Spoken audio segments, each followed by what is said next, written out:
Moving on. Over the past 12 months, human rights violations against women and girls have mounted steadily.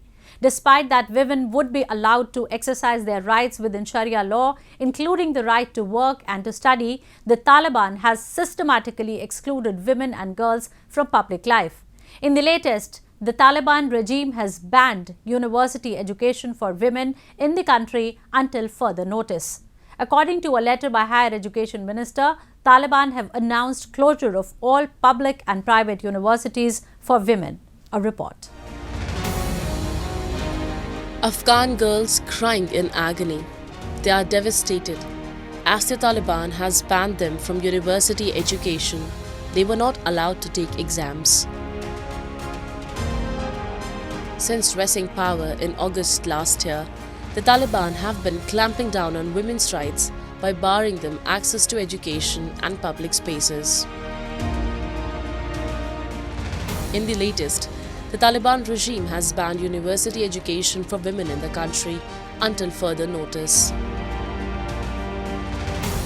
According to a letter by Higher Education Minister, Taliban have announced closure of all public and private universities for women. The latest diktat further restricts women for further access to formal education.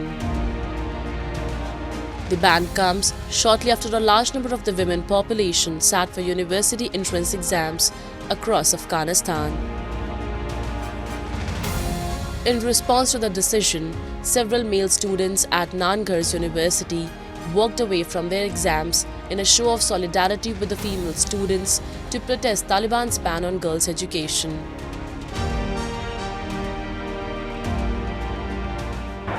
وقتی که من صبح این خبر شنیدم واقعا زیاد جگرخون شدم، بسیار زیاد ناراحت بودم.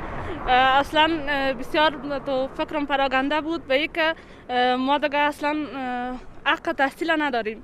حق تحصیل یک حق مسلم است که برای هر مرد و زن فرض است که باید کلگی این حق است که کس از ما گرفته نمیتونه. وقتی که ما رفتیم نزدیک پنتون شدیم، اصلا امو حالت را که یک مسئول ببینه دیده نمیتونست و وضعیت کرنجرا استاد بود و بسیار به یک وضعیت بد به هر مسئول به هر دختر میگفت که برین دیگه به دخترها اجازه تحصیل داده نمیشد.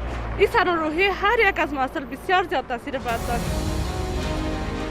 The Taliban, which began as a hardline Islamist militant group, had promised to respect women's rights when they swept back to power in August last year, after the horrors of the previous rule from 1996 to 2001, when women couldn't work or study. But ever since their return, there has been steady streams of setbacks. In March, the Taliban broke their promise to reopen secondary schools for girls. 2 months later, women were forced to veil their faces as well as their hair.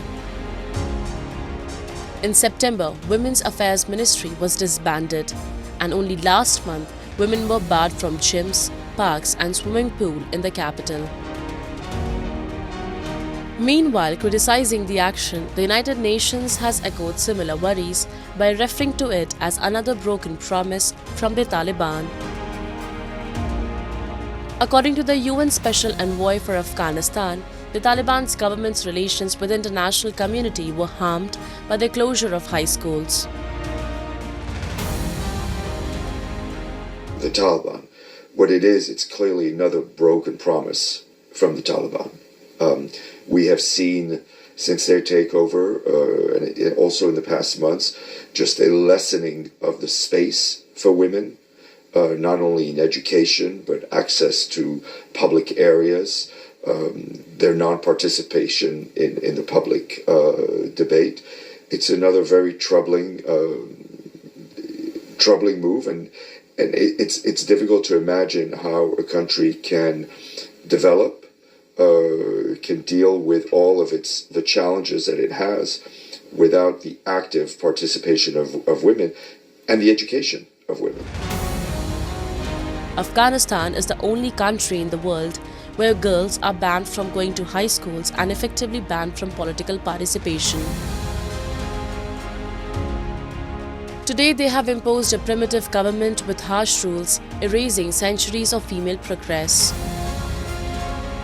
The hardliners have denied millions of women the right to an education, fired tens of thousands of women from government jobs, and outlawed their businesses and various sorts of activism. A recent analysis by UN Children's Fund, UNICEF, found that prohibiting girls from attending high school also has a financial cost, costing the nation 2.5% of its annual GDP. According to UNICEF, if the 3 million girls in the current cohort finish secondary schools and enter the workforce, the Afghan economy would grow by at least $5.4 billion. However, it appears that under the current circumstances, their contribution is headed towards zero.